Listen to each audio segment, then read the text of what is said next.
Bismillahirrahmanirrahim.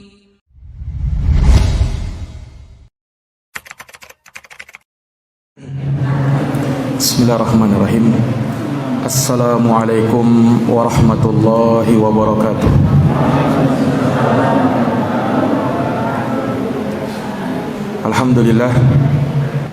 Alhamdulillahi rabbil alamin. Wabihi nasta'inu ala umuri dunya waddin. Asyhadu an la ilaha illallah wahdahu la syarikalah, ilahul awwalina wal akhirin. Wa asyhadu anna Muhammadan abduhu wa rasuluhu shadiqul amin. Sallallahu alaihi wa ala alihi wa sahbihi wa man tabi'ahum bi ihsanin ila yaumiddin. Wa sallama tasliman katsira, amma ba'd. Subhanaka la ilma lana illa ma 'allamtana innaka antal alimul hakim. Allahumma 'allimna ma yanfa'una wanfa'na bima 'allamtana wa zidna ilma ya rabbal alamin. Rabbi shrah li sadri wa yassir li amri wahlul 'uqdatan min lisani yafqahu qawli. Bapak Ibu jamaah salat maghrib yang berbahagia, alhamdulillahi bi ni'matihi tatimmu shalihat. Segala puji hanya bagi Allah yang dengan segala nikmatnya tertunai amal-amal kebajikan. Salawat dan salam semoga terlimpahkan kepada junjungan kita, qudwah dan tauladan kita, Rasulullah Muhammad sallallahu alaihi wasallam, kepada keluarga dan para sahabat serta orang-orang yang senantiasa meniti jalannya sampai hari kiamat. Ma'asyaral muslimin wal muslimat, Bapak Ibu yang dirahmati oleh Allah, pada malam hari ini dengan taufik darinya kita dapat melanjutkan pembahasan dari kitab Al-Arba'in An-Nawawiyah karya Al-Imam Abu Zakaria Yahya bin Sharaf An-Nawawi rahimahullahu ta'ala. Kita masih dalam Al-Hadisus Sabi' wal Ishrun, hadis yang ke-27, hadis yang diterima dari dua orang sahabat. Yang pertama An-Nawas bin Sim'an atau Sam'an radhiyallahu anhu, dan juga sahabat Wabisah ibnu Ma'bad radhiyallahu ta'ala anhu. Nah, biografi dari dua orang sahabat ini telah kita terangkan di pertemuan sebelumnya.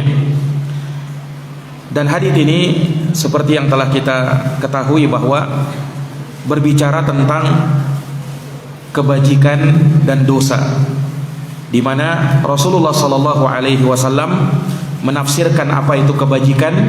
Kata beliau, al-birru husnul khuluq. Kebajikan itu adalah akhlak yang mulia, akhlak yang baik. Wal ismu ma haka fi nafsik wa karihta ayyattali'a alaihi nas. Sementara dosa adalah yang bergejolak di dalam hatimu, yang membuat kamu ragu dan bimbang, dan engkau tidak suka apabila ada orang lain yang memperhatikannya. Iya, itu dalam riwayat An-Nawas bin Sam'an. Adapun dalam riwayat Wabisah ibnu Ma'bad, maka ketika beliau datang kepada Nabi, maka Nabi menyambutnya dengan mengatakan, "Ji'ta tas'alu 'anil bir?" Apakah engkau bertanya tentang kebajikan? Qultu na'am. Iya.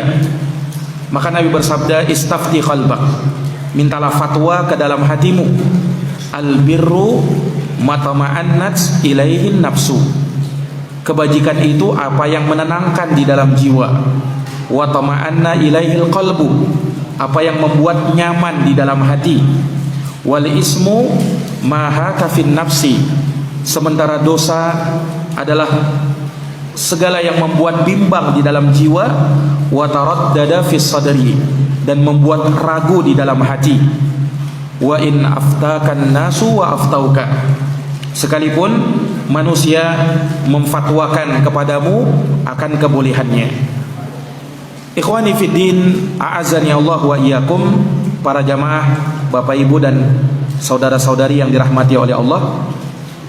Maka hadits ini menerangkan kepada kita betapa tingginya akhlak yang mulia, di mana Rasulullah menafsirkan secara khusus al-birru dengan husnul khuluq. Kebajikan itu adalah akhlak yang mulia. Kebajikan itu adalah akhlak yang mulia. Dan telah berlalu bahwasanya yang namanya albir, kebajikan, itu punya dua makna. Ada makna secara umum, ada maknanya secara khusus. Adapun albir, kebajikan, maknanya secara umum, maka dia adalah ad-dinu kulluhu, agama secara keseluruhan.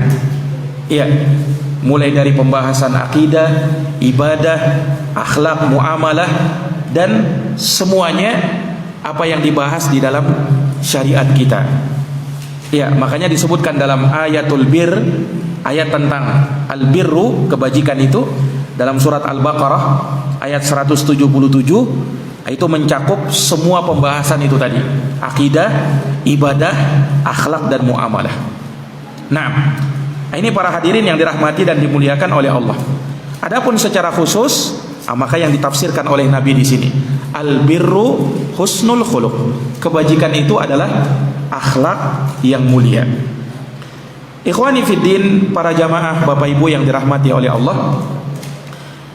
Allah Subhanahu wa taala di dalam Al-Qur'an memerintahkan kita untuk berbuat baik, melakukan kebajikan.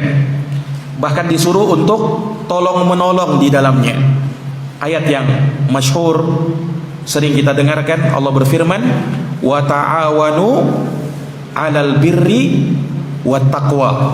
Tolong menolonglah dalam albir, dalam kebajikan, wat taqwa, dan dalam ketakwaan. Ya, dibedakan antara albir dengan at-taqwa. Kata para ulama, maknanya albir di situ adalah fi'lut ta'at, menjalankan semua ketaatan. Sementara at-taqwa yang dimaksud dalam ayat itu adalah tarkul ma'asi, meninggalkan semua maksiat kepada Allah Subhanahu wa taala. Dan ada yang mengatakan bahwa albir di situ adalah al-ihsan, berbuat baik kepada manusia. Sementara at-taqwa adalah menjalankan semua ketaatan kepada Allah dan meninggalkan segala larangan-larangan Allah Subhanahu wa taala. Nah, para hadirin yang dirahmati dan dimuliakan oleh Allah, maka telah kita jelaskan bahwasanya yang namanya akhlak yang mulia, akhlak yang baik itu kaitannya kepada Allah Subhanahu wa taala dan kepada Rasulnya, serta kepada orang-orang yang beriman, dan secara umum kepada seluruh manusia. Maka bagaimana akhlak kita kepada Allah? Kesimpulannya ada dua. Akhlak kepada Allah, kesimpulannya ada dua.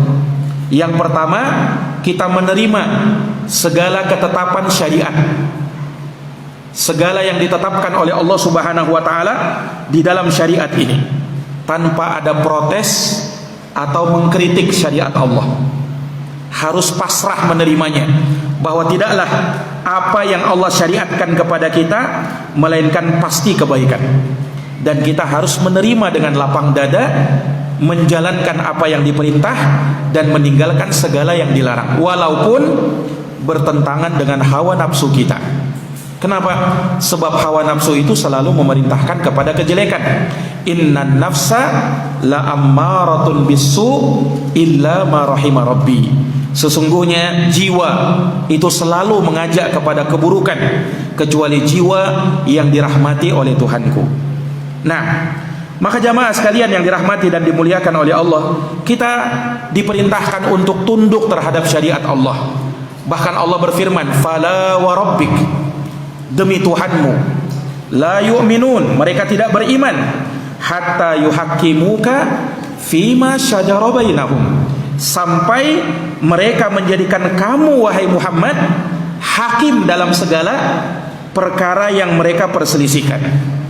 Summa la yajidu fi anfusihim harajan mimma qadait, kemudian tidak ada di dalam hati mereka rasa berat ketika menerima keputusan dan ketetapan dari kamu, wa yusallimu taslima, dan mereka menerima dengan pasrah dan penuh.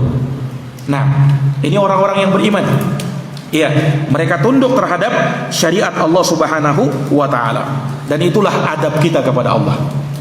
Nah, Maka termasuk tidak beradab, tidak berakhlak kepada Allah seseorang yang mengkritisi syariat Allah, apalagi sampai lancang berkata, kata mereka apa? Seperti yang dikatakan oleh orang-orang liberal.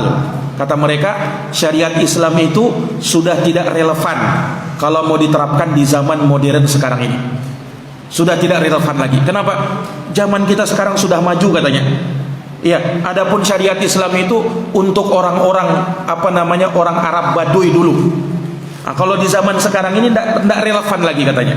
Subhanallah. Ini tidak berakhlak kepada Allah. Syariat Islam itu sifatnya universal, berlaku di semua tempat dan berlaku di sepanjang zaman.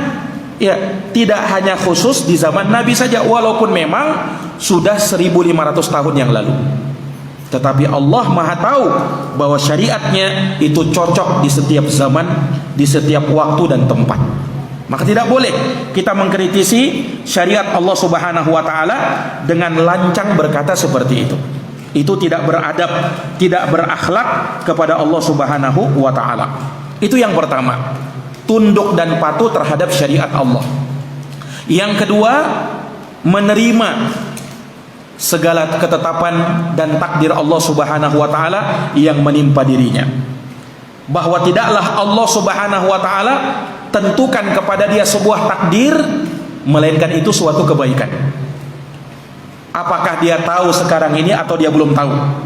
Apakah dia sudah sadar atau belum sadar bahwa itu kebaikan? Tapi yakinilah bahwa setiap yang Allah Subhanahu wa taala takdirkan itu pasti berbuah kebaikan. Rasulullah pernah bersabda, "Innallaha la yaqdi qada'an lil mu'min illa kana fihi khairun." Atau kama qala an-nabiy sallallahu alaihi wasallam. Sesungguhnya Allah tidaklah menetapkan suatu ketetapan, suatu takdir kepada seorang mukmin, melainkan itu kebaikan bagi dirinya, walaupun itu adalah musibah yang menimpa dirinya. Ada hikmah di balik itu. Iya. Maka yang dituntunkan di dalam agama, ketika ada musibah menimpa kita, kita harus sabar dan ridha menerima segala ketetapan Allah Subhanahu wa taala. Tidak malah mencela atau malah mengkritik atau mengkritisi atau marah-marah kepada Allah Subhanahu wa taala. Mengapa musibah ini menimpa saya? Saya tidak mampu untuk menanggungnya. Subhanallah. Makanya termasuk dosa yang paling besar adalah an-niyahah, meratap. Ya. Ketika datang musibah kematian, ya, sebagian orang menangis dengan meraung-raung. Itu diharamkan dalam agama. Kalau ada kematian dia menangis, wajar sebagai manusia. Sedih ketika ditinggal oleh keluarganya. Tetapi kalau sudah meraung-raung, apalagi sampai menampar-nampar pipi, merobek-robek pakaian, menjambak-jambak rambut, ya, ini sudah dilarang. Karena apa? Meratap namanya itu, niyahah. Dan Nabi bersabda, "An-naihatu idza lam tatub qabla mautiha tuqamu yaumal qiyamah wa 'alaiha sirbalun min qatiran wa dir'un min jarab." Wanita yang meratap disebut wanita karena kebanyakan yang melakukannya adalah wanita. Kalau ada laki-laki yang melakukannya lebih kena lagi. Ini wanita, disebut oleh Nabi wanita karena yang banyak ditemukan adalah para wanita. Wanita yang meratap kata Nabi, dan dia tidak bertaubat sebelum meninggal, maka kelak di hari kiamat akan dibangkitkan oleh Allah dengan memakai baju dari ter, aspal panas, atau mantel dari penyakit kudis. Nauzubillahi min dzalik. Hadisnya sahih riwayat Al-Imam Muslim. Nah, mengapa hal tersebut dijadikan sebagai bentuk keharaman, bahkan dosa yang besar? Sebab ketika dia melakukan perbuatan itu, seakan-akan dia tidak ridho, seakan-akan dia marah kepada Allah. Kan yang menetapkan itu adalah Allah, yang mentakdirkan itu adalah Allah, ya, yang menjemput ajalnya atas perintah Allah Subhanahu wa taala. Ketika dia melakukan perbuatan niyahah, meratap seperti itu, ini menunjukkan seakan-akan dia marah dengan ketentuan Allah, tidak ridho dengan takdirnya Allah Subhanahu wa taala. Nah, ini para hadirin yang dirahmati dan dimuliakan oleh Allah. Maka orang yang tidak menerima segala takdir dan ketetapan Allah itu tidak beradab kepada Allah Subhanahu wa taala. Nah, dan Nabi SAW pernah bersabda, "Laisa minna man latamal khudud wa syaqqal juyub wa da'a bid'awal jahiliyah." Bukan dari umatku, kata Nabi. Nabi tidak mau mengakui dia sebagai umatnya. Siapa dia? Orang yang menampar-nampar pipi ketika ada kematian, orang yang merobek-robek kerah baju ketika ada kematian, dan orang yang menyeru seperti seruan jahiliyah. Ini orang-orang yang menangis dengan meraung-raung. Nah, itu yang diharamkan di dalam agama. Tidak boleh. Kita dapati terkadang sebagian orang seperti itu. Sekali lagi, kalau menangis, Nabi pun menangis ketika anaknya meninggal yang bernama Ibrahim meninggal. Menangis Nabi SAW, tapi Nabi tidak meratap, Nabi tidak meraung, Nabi tidak menampar-nampar pipi. Nah, ini para hadirin yang dirahmati dan dimuliakan oleh Allah. Maka itu akhlak kepada Allah Subhanahu wa taala, menerima secara penuh segala ketetapan syariat Allah dan menerima secara penuh segala ketetapan berupa takdir dan musibah yang menimpa dirinya. Ambil hikmah dari semua itu dan yakini bahwa tidaklah Allah Subhanahu wa taala menetapkan melainkan pasti berbuah kebaikan. Para hadirin jamaah yang dirahmati dan dimuliakan oleh Allah Subhanahu wa taala. Kemudian Al-Imam Ibnul Qayyim rahimahullah menyebutkan di sana ada akhlak kepada Nabi. Jadi selain ada akhlak kita kepada Allah, ada akhlak kepada Nabi. Akhlak kepada Nabi bagaimana? Akhlak kepada Nabi sallallahu alaihi wasallam dengan melakukan 4 perkara. Yang pertama, kita benarkan segala yang disabdakan oleh Nabi sepanjang dia sahih hadisnya, ternukil dengan penukilan yang sabit, yang valid, maka kita harus membenarkannya. Ya, jangan kita tolak semata belum masuk di akal kita. Akal kita yang mungkin bermasalah. Hadisnya Nabi tidak mungkin salah. Ya, sepanjang dia sahih, maka pasti itu adalah kebenaran. Sebagaimana kita yakin Quran itu seluruhnya benar, maka hadisnya Nabi pun seluruhnya benar sepanjang dia hadis yang sahih. Ya, karena apa yang disabdakan oleh Nabi itu adalah wahyu dari Allah Subhanahu wa taala. Wa ma yantiqu 'anil hawa in huwa illa wahyu yuha. Ala inni utitul Qur'ana wa mislahu ma'ahu. Kata Nabi, ketahuilah aku diberikan Quran dan yang semisal dengan Quran itu, yaitu hadis sunnah beliau sallallahu alaihi wasallam. Makanya yang pertama, kita benarkan semua yang disabdakan oleh Nabi. Yang kedua, kita jalankan semua perintah Nabi. Yang ketiga, kita jauhi segala yang dilarang oleh Nabi. Jika ingin masuk surga, lakukan hal tersebut. Karena Nabi pernah bersabda, "Kullu ummati yadkhulunal jannata illa man aba." Semua umatku akan masuk surga, kata Nabi, kecuali orang yang tak mau masuk surga. Siapa itu yang tak mau masuk surga? Kata Nabi, "Man ata'ani dakhalal jannah wa man asani faqad aba." Siapa yang taat kepadaku, maka dialah yang masuk surga, dia mau masuk surga, dan siapa yang bermaksiat kepadaku, maka dia tak mau masuk surga. Nah, dan yang terakhir, kita tidak beribadah kepada Allah, kita tidak melakukan amal soleh kecuali sesuai dengan petunjuk dan tuntunan Rasulullah Sallallahu Alaihi Wasallam. Ini yang paling pentingnya. Kita tidak boleh beribadah kecuali sesuai petunjuk Nabi. Kenapa? Ibadah itu sudah diajarkan sama Nabi. Ibadah itu sudah dituntunkan sama Rasul. Maka kalau kita mau beribadah, jangan semaunya kita beribadah. Jangan sesuai dengan keinginan dan hawa nafsu kita beribadah. Yang penting ibadah, yang penting niatnya. Tidak, niatmu dan amalmu juga dilihat. Niatmu dilihat ikhlas atau tidak, amalmu dilihat sesuai tidak petunjuk Nabi atau tidak. Nah, ini para jamaah sekalian, sebab kalau kita beribadah tidak sesuai tuntunan Nabi, tertolak, sia-sia, percuma saja. Nabi bersabda, "Man amila amalan laisa alaihi amruna fahuwa raddun." Siapa yang beramal suatu amalan tidak dibangun dengan perintah kami, tidak dia lakukan di atas tuntunanku, maka amal tersebut tertolak, kata Nabi. Nah, ini para jamaah yang dirahmati dan dimuliakan oleh Allah Subhanahu wa taala. Maka kita lihat setiap amalan yang kita lakukan apakah sudah sesuai dengan petunjuk Nabi atau belum. Kita kaji hadis-hadisnya Nabi SAW, apakah memang sesuai dengan arahan dan petunjuk Nabi atau belum. Dan itu tidak mungkin kita dapati kecuali dengan belajar agama, mempelajari agama Allah Subhanahu wa taala, Quran, tafsirnya bagaimana, hadis, bagaimana syarah dan penjelasan para ulama. Hadis itulah kita bisa mengetahuinya. Para jamaah yang dirahmati dan dimuliakan oleh Allah, maka itu akhlak kepada Nabi. Kemudian yang berikutnya adalah akhlak kepada sesama manusia. Ini jamaah sekalian, akhlak kepada sesama manusia. Akhlak kepada sesama manusia, kata Imam Al-Hasan Al-Basri, kesimpulannya ada 3. Akhlak kepada sesama manusia, kata Imam Hasan Al-Basri, kesimpulannya ada 3. Yang pertama, kaful adza, tidak boleh ganggu orang. Nah, kalau orang yang suka mengganggu, itu tidak berakhlak namanya. Jangan ganggu orang. Kaful ada, tidak boleh kita memberikan gangguan kepada manusia, apapun itu, baik dengan ucapan kita ataukah dengan perbuatan kita. Tidak boleh kita ganggu orang lain. Nanti sakit dia, sakit hatinya, nanti terganggu dia, kita yang berdosa. Kita yang berdosa. Kaful ada, tidak boleh mengganggu orang. Makanya disebut dalam Quran, walladzina yu'dunal mu'minina wal mu'minat bighairi maktasabu faqad ihtamalu buhtanan wa itsman mubina.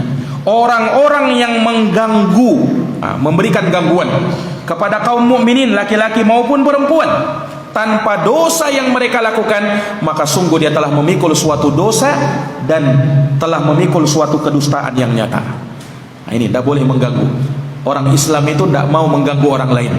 Ya, al-muslim man salimal muslimuna min lisanihi wa yadihi. Orang Islam itu, kata Nabi, adalah orang yang dia selamat. Orang muslim lainnya selamat dari gangguan lisan dan tangannya. Dia tidak mau memberikan gangguan kepada orang lain. Itu namanya kaful adza, tidak mengganggu orang. Yang kedua, badlun nada.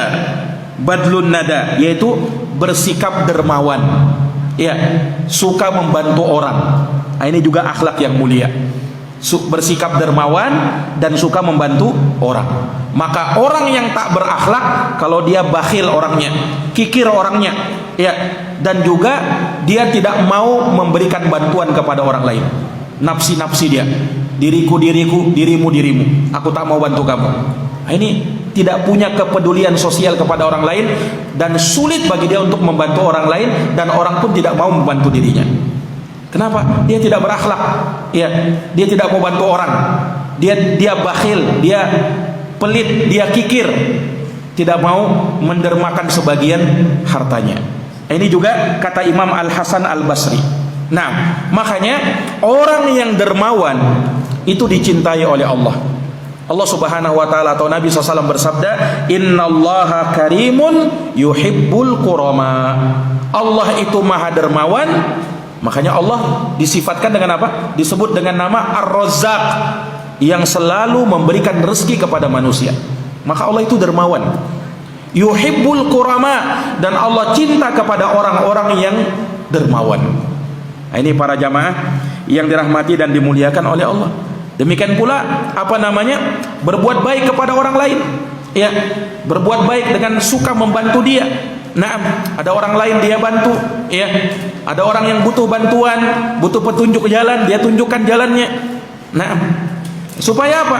Nanti ketika dia butuh bantuan, orang pun akan dengan sukarela membantu dirinya. Tapi kalau dia tidak suka bantu orang, orang pun malas bantu dia. Ini para jamaah yang dirahmati dan dimuliakan oleh Allah.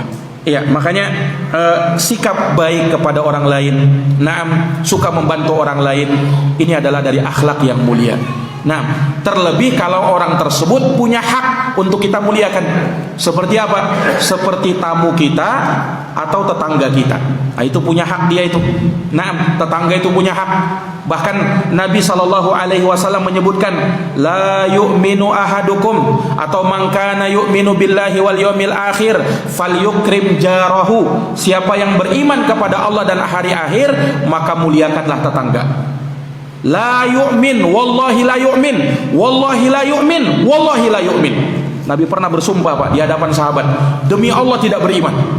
Demi Allah tidak beriman. Demi Allah tidak beriman. Sahabat tanya, "Man hum ya Rasulullah?" Siapa itu yang kau sebut tak beriman itu ya Rasul? Siapa itu ya Rasul? Kata Rasul, "Man la ya'man jaruhu bawa'iqah." Yaitu seseorang yang tetangganya tidak merasa aman dari gangguannya. Tetangganya merasa was-was. Ini apalagi nih tetanggaku buat ini, yang bikin aku sakit hati ini. Itu tidak beriman kata Nabi SAW. Orang yang seperti itu. Kenapa? Hak tetangga itu sangat besar. Nah, harus kita muliakan tetangga. Siapa yang menjadi tetangga kita? Nah, ini para jamaah yang dirahmati dan dimuliakan oleh Allah. Jadi itu yang kedua, kaful ada, tidak mengganggu orang. Kemudian badlun nada, bersikap dermawan dan suka bantu orang. Dan yang ketiga, ya, kata para ulama, talaqatul wajhi. Kata Imam Hasan Al-Basri, talaqatul wajhi, bersikap ramah, ya, dengan wajah yang berseri-seri kepada orang lain. Nah, ini juga termasuk dari akhlak yang mulia. Ramah dia, santun dia kepada orang lain. Nah, ini akhlak para hadirin yang dirahmati dan dimuliakan oleh Allah. Ketika dia berinteraksi kepada orang lain, nah, maka dia sambut orang tersebut dengan wajah yang ceria. Kemudian dia berbicara dengannya dengan ramah tamah. Nah, dengan memperhatikan dirinya. Ya, karena orang lain kalau misalnya kita bersikap ramah kepada dia, maka dia pun cinta kepada kita. Ini orang ini ramahnya, santunnya kalau bicara. Nah, dia akan puji kita.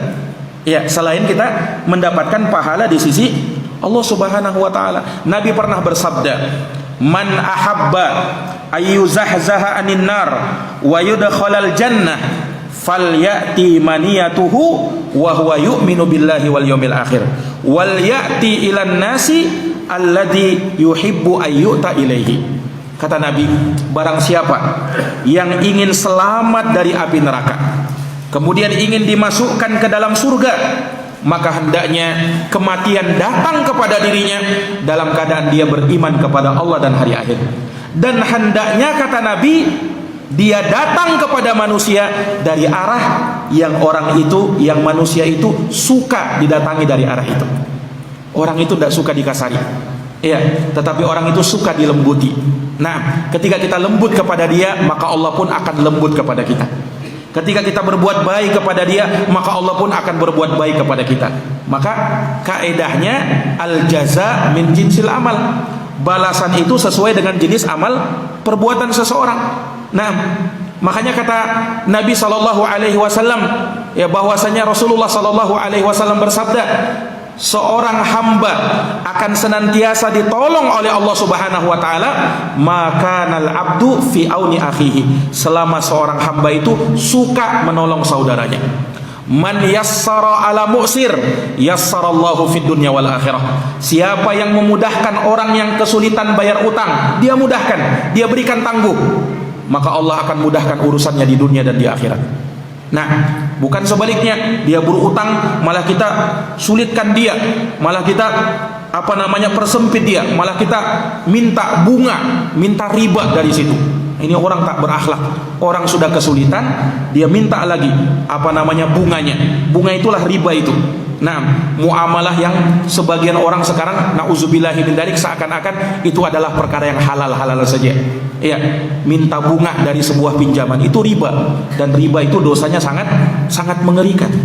Nah, ini para jamaah yang dirahmati dan dimuliakan oleh Allah Subhanahu wa taala. Maka ini husnul khuluq, ini akhlak yang mulia. Ya, kemudian para hadirin yang dirahmati dan dimuliakan oleh Allah Subhanahu wa taala, husnul khuluq itu kita tahu bersama, akhlak yang mulia, dan sudah kita jelaskan. Tapi sebagian ulama ternyata menafsirkan al-khuluq, akhlak itu, dengan ad-din, agama. Para ulama menafsirkan seperti itu. Sebagian ulama menafsirkan kalau ada nas-nas yang menyebutkan tentang akhlak, itu mereka tafsirkan dengan agama. Makanya ketika menafsirkan ayat dalam surat Al-Qalam itu, wa innaka la'ala khuluqin azim, kata Allah memuji nabinya, sesungguhnya engkau wahai Muhammad berada di atas akhlak yang agung. Kata ulama, sebagian ulama ahli tafsir, maksudnya berada di atas agama yang sangat agung. Jadi akhlak ditafsirkan dengan agama. Makanya terkait dengan hadisnya Nabi, innama buistu liutammima makarimal akhlak. Sesungguhnya hanya saja aku diutus untuk memuliakan, untuk menyempurnakan akhlak mulia. Jangan sampai dipahami bahwa yang paling penting di dalam agama ini adalah akhlak saja, sementara akidah, ibadah itu tidak penting. Tidak. Ulama menafsirkan bahwa yang dimaksud dengan akhlak ini adalah agama seluruhnya. Sehingga Nabi bersabda, aku diutus tidak lain dan tidak bukan kecuali untuk menyempurnakan agama seseorang. Yang ditafsirkan dengan akhlak yang mulia tadi. Nah, kalau dengan tafsir ini albirru husnul khuluq, maka sesuai dengan apa? Makna albir secara umum tadi, yaitu albir itu ad-dinu kulluh, agama secara keseluruhan.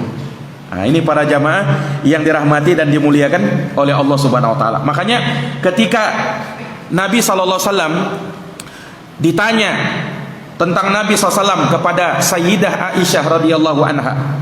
Aisyah ditanya, "Ya Aisyah, bagaimana akhlaknya Nabi itu?" Apa kata Aisyah?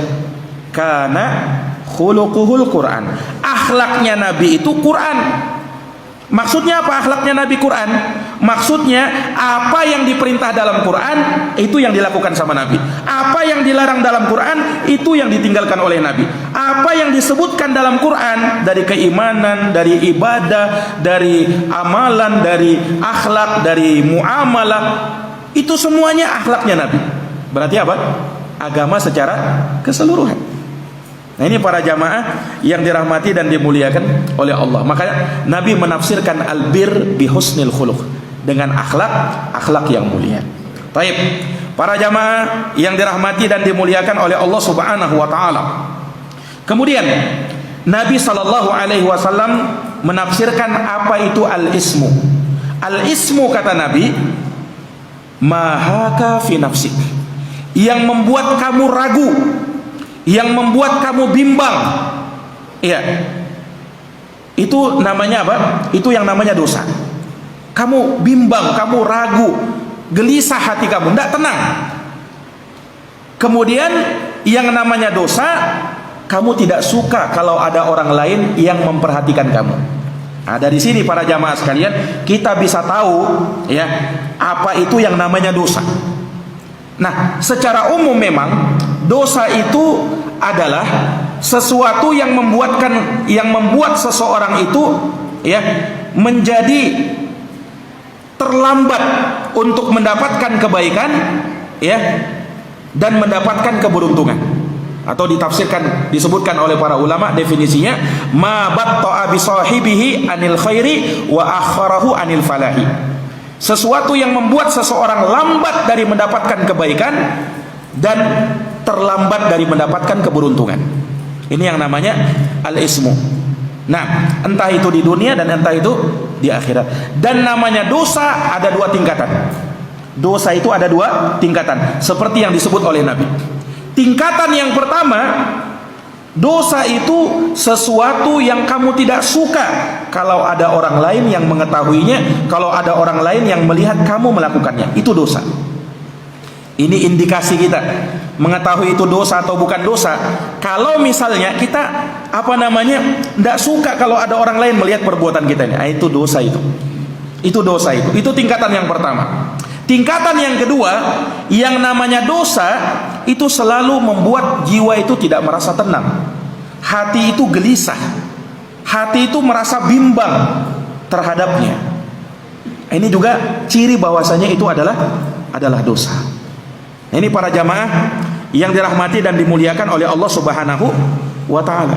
Maka dari situ juga kita bisa tahu sesuatu itu bukan dosa kalau kita tidak merasa kita merasa nyaman saja kalau ada misalnya ada orang lain memperhatikannya. Tidak masalah bagi kita. Dan itu juga bukan dosa kalau tidak ada dalam hati kita perasaan bimbang, perasaan gelisah, ya, ragu. Nah, itu bukan dosa berarti itu. Tapi kata para ulama, ini kaitannya dengan orang-orang yang punya hati yang bening, hati yang selamat, hati yang senantiasa mengingat Allah. baru dia bisa mampu seperti itu. Tapi orang yang hatinya banyak melakukan dosa, terkadang Pak, ada orang melakukan dosa, na'udzubillahi min dzalik, dia tidak peduli ada orang lain memperhatikan dia. Dia merasa nyaman saja. Nah, kenapa? Sudah terbiasa melakukan dosa. Sehingga apa? Kebimbangan dalam hati sudah hilang. Na'udzubillah. Ini musibah yang menimpa seseorang. Orang kalau sudah melakukan dosa, pertama-tamanya dia melakukan dosa itu pasti muncul kegelisahan. Pasti itu. Kalau pertama kali melakukan dosa, gelisah hatinya. Tapi kalau sudah terbiasa di atas dosa, tidak ada lagi rasa gelisah. Kenapa? Dia sudah merasa nyaman, merasa menikmati maksiat tersebut. Na'udzubillah. Sehingga apa? Dari situ pun dia tidak peduli ada orang lain memperhatikan dia atau tidak memperhatikan dia, dia tidak ambil pusing. Kenapa? Dia merasa nyaman dengan maksiatnya sudah. Nauzubillahi min dzalik. Nah, ini musibah kalau sudah menimpa orang seperti ini. Asalnya dosa itu selalu membuat kita bimbang. Tapi kalau kamu tidak merasa bimbang dengan dosa kamu, itu bukan artinya bukan dosa itu. Itu tetap dosa, tetapi hatimu sudah mati. Hatimu sudah mati, na'udzubillah. Sehingga apa? Tidak lagi merasa tersentuh, ya, tidak lagi merasa berpengaruh di dalam hatinya ketika dosa itu masuk. Para hadirin yang dirahmati oleh Allah, subhanallah, pernah disebutkan dari Imam Syafi'i rahimahullahu taala. Imam Syafi'i, Pak, pernah melihat betis wanita yang bukan mahramnya. Lupa hafalannya Imam Syafi'i beberapa juz Al-Qur'an. Imam Syafi'i hafal Quran gara-gara melihat betis wanita, tidak sengaja lagi, lupa hafalannya. Ada orang datang, ya, saya bukan sekedar betis yang saya lihat, nah, lebih daripada itu, tapi biasa saja. Nah, itu menunjukkan hatimu sudah sakit, bahkan hatimu bisa sudah mati. Kenapa Imam Syafi'i bisa berpengaruh sekali maksiat itu ke dalam hatinya? Kenapa? Karena hati beliau masih bening. Itu yang kita sangka pada beliau rahimahullahu taala. Sehingga ketika ada maksiat yang masuk, betul-betul terpengaruh pada jiwanya. Nah ini kalau tidak dibersihkan cepat-cepat, namanya dosa itu selalu menitik menyangkut di dalam hati kita satu titik hitam. Kata Nabi SAW, idza adnabal abdu, apabila hamba berbuat dosa, nukitat fihi nuktatun sauda, maka akan dititikkan di dalam hatinya satu titik hitam. Fa in taba, kalau dia taubat, kembali bening hatinya. Wa in ada zida, tapi kalau dia mengulangi dosanya, ditambah lagi titik hitam itu. Dan terus bertambah seiring dengan dia terus melakukan dosa itu. Sehingga apa? Sudah tidak lagi merasa berdosa. Nah, ini lebih ngeri lagi nih, Pak. Ada orang berdosa, dia tidak merasa berdosa. Kenapa? Hatinya sudah mati. Auzubillah. Nah, ini para jamaah yang dirahmati dan dimuliakan oleh Allah. Makanya ketika kita mau mengindikasi sebuah dosa atau bukan dosa, lihat itu saja. Kira-kira dosa itu ketika kita kerjakan, apakah membuat bimbang hati kita atau tidak? Kemudian apakah kita tidak suka dilihat oleh orang lain atau tidak? Ini pada dosa-dosa yang kita mungkin masih belum tahu hukumnya, atau masih samar bagi kita hukumnya. Bukan pada dosa-dosa yang jelas. Kalau sudah dosa itu jelas hukumnya, tidak perlu lagi melihat hati saya gelisah atau tidak, ya. Ya, riba itu haram. Sepakat ulama keharamannya. Jangan lagi melihat hatimu. Kalau hatimu merasa nyaman makan riba, bukan berarti dia bukan dosa. Itu yang bermasalah hatimu. Kenapa? Riba sudah diharamkan, ijma, sepakat ulama, riba itu haram. Tidak mungkin dia menjadi halal dikarenakan hatimu merasa tenang dengan itu. Hatimu yang bermasalah makanya. Nah, ini para jamaah yang dirahmati dan dimuliakan oleh Allah Subhanahu wa taala. Baik, maka itu indikasi sebuah dosa. Ulama menyebutkan, kita mengetahui dosa atau bukan dosa itu ada 3 caranya. Ada 3 cara kita mengetahui ini dosa atau bukan dosa. Pertama, melihat dalil. Melihat dalil dari Quran maupun hadis Nabi SAW. Lihat, kalau dalil mengatakan ini dosa, itu dosa jelas. Tidak perlu lagi tanya yang lain. Dosa sudah. Nah, itu cara pertama. Cara kedua, tanya kepada ahli ilmu, kepada para ulama. Kita tidak tahu ini dosa atau bukan ini, tanya sama orang yang berilmu, tanya kepada ahlinya. Nah, fas'alu ahla dzikri in kuntum la ta'lamun. Tanya kepada alim ulama kalau kamu tidak tahu. Jangan diam. Tanyakan dia, apa hukumnya? Jangan berijtihad sendiri. Oh, tanyakan aja dalam hati. Oh, bukan. Tanyakan kepada ulama, Pak.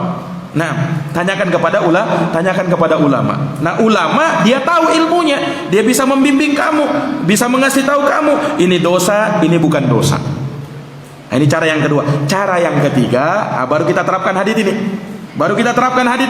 Kalau kita tidak ketemu dalilnya, kalau kita tidak bisa bertanya kepada alim ulama, tanya kepada hatimu. Lihat apakah ketika kamu melakukan ini bimbang hatimu, ragu hatimu atau tidak.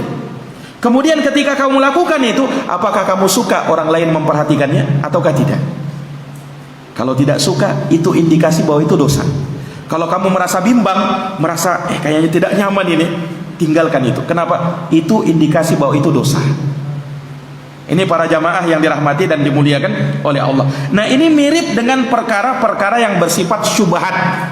Syubhat itu samar-samar, Pak. Samar-samar antara halal atau haram. Jangan-jangan haram. Bukan malah kita berprinsip kalau syubhat kan ya masih antara ustaz, masih halal, masih haram, mungkin juga halal kan, kita ambil saja. Bukan begitu. Justru kalau syubhat, tinggalkan dia syubhat itu. Kenapa? Jangan sampai itu adalah haram dan kita terjerumus ke dalam haram. Dan kalau kita mengambil resiko, maka kita terjerumus ke dalam yang haram. Makanya Nabi bersabda apa? Famanittaqas syubhat faqad istabra'a lidinihi wa irdihi. Barang siapa yang menjauhi syubhat, syubhat itu dijauhi, maka dia telah menjaga kehormatan dirinya dan kehormatan agamanya. Waman waqa'a fi syubhat, tapi siapa yang melakukan syubhat, terjerumus ke dalam yang syubhat antara halal dan haram, maka dia terjerumus ke dalam yang haram.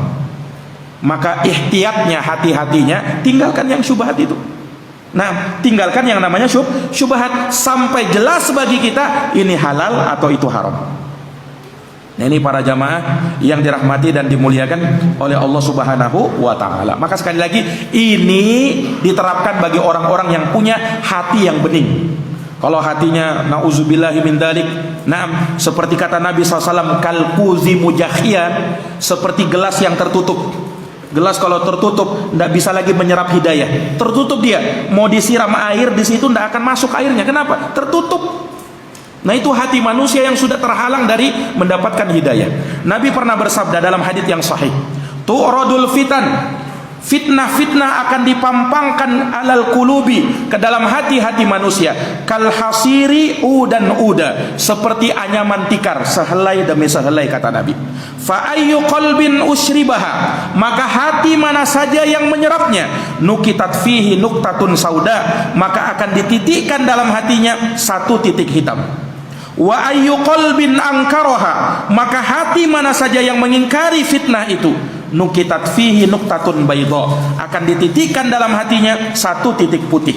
Hatta tasira ala qalbain, hingga ada dua hati di sini, kata Nabi. Hingga ada dua hati, ala abyadi mislis safa, hati yang putih bening seperti batu yang licin. Fala tadurruhu fitnah madamatis samawat wal ard, maka fitnah tidak membahayakan dirinya selama langit dan bumi masih ada. Wal akharu aswadu murbadan, dan hati yang kedua hati yang hitam, legam, gelap hati itu.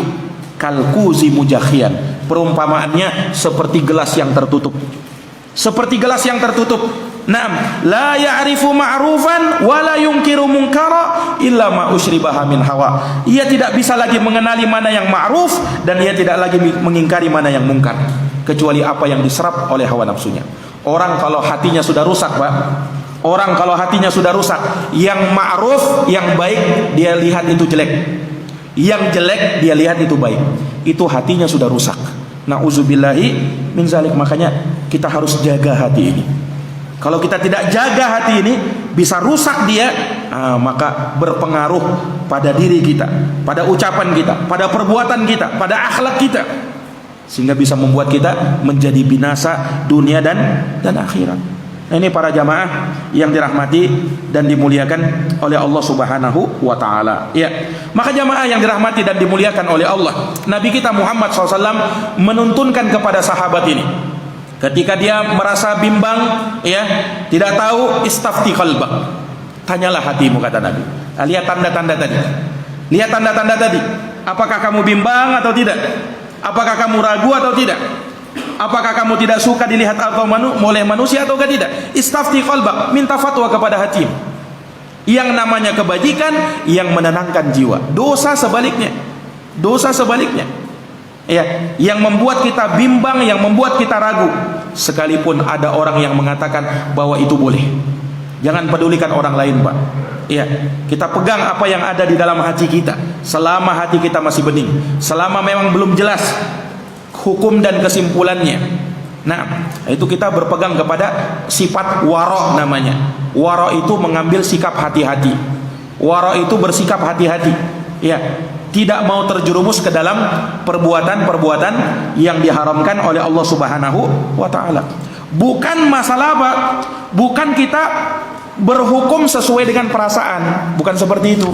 Hukum Allah itu sudah tetap dalam Quran dan hadis. Jangan mengambil hati, jangan mengambil perasaan. Oh, rasa-rasanya kayaknya halal itu, Pak. Kenapa? Perasaanku berkata begitu. Tidak boleh begitu. Kalau sudah ada dalilnya tegas, ya, jangan ambil perasaan. Jangan memakai perasaan, karena beragama bukan dengan perasaan. Beragama itu dengan dalil, Pak. Ya, beragama itu dengan dalil, bukan juga semata dengan akal. Ada sebagian orang, oh, beragama itu dengan akal. Kalau mampu dicerna oleh akal, itu baik itu. Kalau tidak, maka itu tidak baik. Ini keliru. Betul kita memikirkan Quran dan hadis dengan akal, tetapi akal kita harus tunduk dengan nas Quran dan hadis. Makanya Sayyiduna Ali bin Abi Thalib pernah berkata, "Lau kana ad-dinu bir-ra'yi, lakana asfalul khuf aula bil mashi min a'lah." Andaikan agama semata dengan akal, niscaya bawahnya sepatu lebih utama diusap daripada bagian atasnya. Dalam agama, Pak, dalam masalah taharah ada hukum mengusap sepatu. Kalau kita lagi safar, misalnya perjalanan jauh, kita tidak mau membuka sepatu kita ini, malas membuka sepatu kita ini, berat untuknya, maka boleh mengusap ketika kita berwudu. Jadi tidak perlu dibuka kaki ini, tapi diusap saja. Dalam fikih Islam dipelajari itu. Nah, dalam mengusap sepatu, yang dituntunkan sama Nabi itu bagian luarnya. Kita usap bagian luar, bukan bagian bawah. Bukan bagian bawah yang dibersihkan, tapi bagian apa? Bagian atas. Saya tanya, Pak, yang kotor itu, yang paling kotor yang atas atau yang di bawah? Yang di bawah. Tapi kenapa Nabi usap bagian atas? Agama bukan semata dengan akal, tetapi dengan wahyu dari Allah Subhanahu wa taala. Ada orang kentut misalnya, batal wudunya, tetapi yang dia cuci mukanya, bukan pantatnya dicuci, ya kan? Kenapa? Agama bukan semata dengan akal. Kalau dengan akal, harusnya kalau kita kentut, yang mana kita cuci? Ya bagian belakang kita, kan? Tapi kenapa justru yang kita cuci adalah wajah kita? Sekali lagi, beragama bukan semata dengan akal, tapi dengan wahyu. Akal kita gunakan memahami wahyu Allah, memahami Quran dan hadis, tapi jangan berani mengotak-atik ayat atau hadis itu. Jangan. Itulah cara beragama yang benar. Para jamaah yang dirahmati dan dimuliakan oleh. Sudah masuk? Sudah ya, Pak? Jam berapa sudah? Sudah, baik. Nah, demikian para hadirin yang dirahmati dan dimuliakan oleh Allah.